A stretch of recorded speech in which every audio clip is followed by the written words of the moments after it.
purificando a iniquidade. Se confessarmos os nossos pecados, ele é fiel e justo para nos perdoar os pecados e nos purificar de toda iniquidade. 1 João 1,9.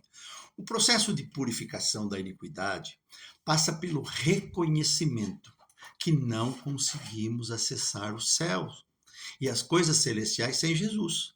Precisamos aceitar Jesus como único e suficiente Salvador e Senhor. Aos salvos é concedido todas as ferramentas para lidar com a iniquidade. A Bíblia enfatiza o arrependimento, a confissão e a busca pelo perdão, além de vencer o mal com o bem, no relacionamento com os outros. Algumas dessas ferramentas, ou versículos chaves e princípios, são a confissão e o perdão. Se confessarmos os nossos pecados, ele, Jesus, é fiel e justo para nos perdoar os pecados e nos purificar de toda iniquidade. Isso não é algo novo. Salmo 32:5, o escritor sagrado diz assim: confessei-te o meu pecado e a minha iniquidade não encobri. Eu disse, confessarei as minhas transgressões, e tu perdoastes a iniquidade do meu pecado.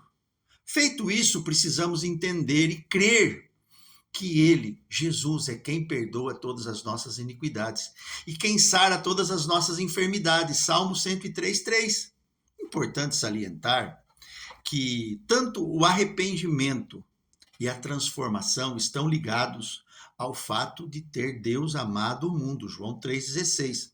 A bondade de Deus é um convite à transformação de vida, não uma desculpa para continuar na iniquidade, como diz Romanos 2,4. É certo que a salvação não é só para os homens bons, mas todos aqueles que ouvirem o anúncio do convite para vir como estiver, de Mateus 11:28. Medite comigo, precisamos entender que não há outro nome pelo qual importa que os homens sejam salvos. Atos 4:12. Até porque não há um justo sequer, Romanos 3:23. Ninguém pode ser salvo sozinho, por merecimento ou por batismo, pela decisão de seus pais quando você era criança. Os salvos são aqueles que nasceram de novo e receberam o perdão, mas precisam entrar nesse processo de purificação da iniquidade. No grego, a palavra iniquidade é anomia.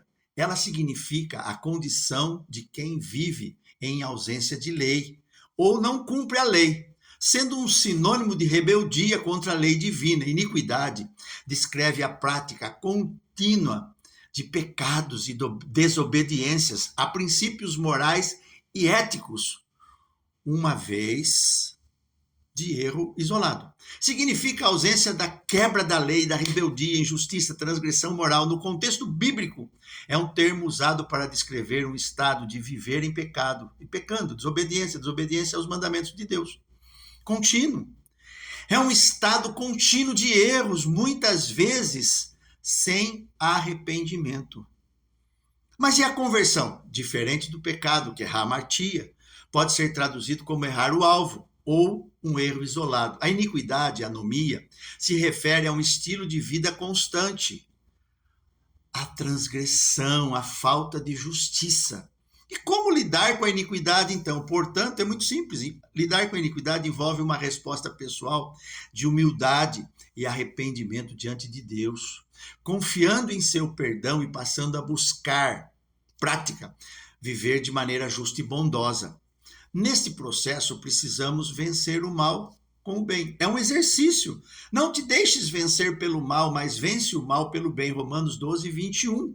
É certo que vivemos passando por várias injustiças, provações, lutas e até perseguições. Estes acontecimentos não podem nos impedir ou limitar a busca pela justiça, pois o Senhor é justo e ama a justiça. Os retos verão a sua face. Salmo 11:7. E Deus fará cair sobre eles os seus próprios pecados e os destruirá por causa da maldade deles. Salmo 94:23. Dentro desse processo de purificação, lidando com a iniquidade, com o auxílio, a ajuda do Espírito Santo, alcançaremos a submissão e a sujeição necessária a Deus e uma resistência espiritual, conforme está escrito. Portanto, submetam a Deus, resistam o diabo, sujeitai-vos a Deus e ele fugirá de vós. Tiago 4:7. No amor do Mestre.